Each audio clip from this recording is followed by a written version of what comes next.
আমার বিয়ে হয়েছে 7 মাস। কয়েকদিন আগে আমার ওয়াইফ আমাকে জিজ্ঞেস করে, বিয়ের আগে প্রেম করছো? আমি না বললে ও বলে, বলো সমস্যা নাই, এক বয়সে পুলাপান প্রেম করেই, বলো সমস্যা নাই, তুমি কি কোনোদিন কারো প্রেমে পড়ো নাই? তখন আমি সরল মনে আমার স্কুল জীবনের থাকা প্রেমিকার নাম বলি। ওর নাম জান্নাত।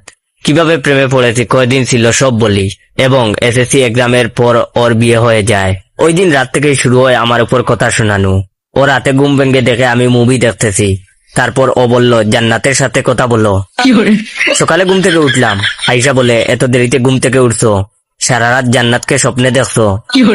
এখন আমি যাই বলি, যাই করি, আমাকে সারাদিন জান্নাত জান্নাত করে। গতকাল আমাকে বাসায় আসার সময় চা পাতা আনতে বলেছে, আমি ভুলে গেছি। আসার পর বলে, জান্নাতের কথা ভাবতে ভাবতে ভুলে গেছো? কিছুক্ষণ আগে আমি বারান্দায় বসে আছি।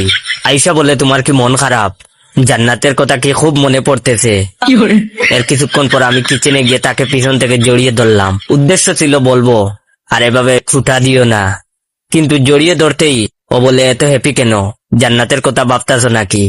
ওই দিন আমি এসব না বলার জন্য তাকে খুশি করতে তার পছন্দের একটা mobile iPhone 14 pro max gift করি।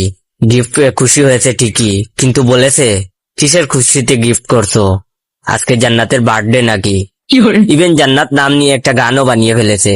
আমি বাসায় আসলেই জুড়ে জুড়ে গান গায়, ও জান্নাত একটু কাছে আসো না, তোমাকে ছাড়া আমার ভালো লাগে না, এভাবে বানিয়ে বানিয়ে গান গায়। তাই বলি কি ভাই, বিয়ের পর বউরে কোনো অতীতের কথা বলবা না, নইলে আপনার অবস্থা আমার মতো হবে।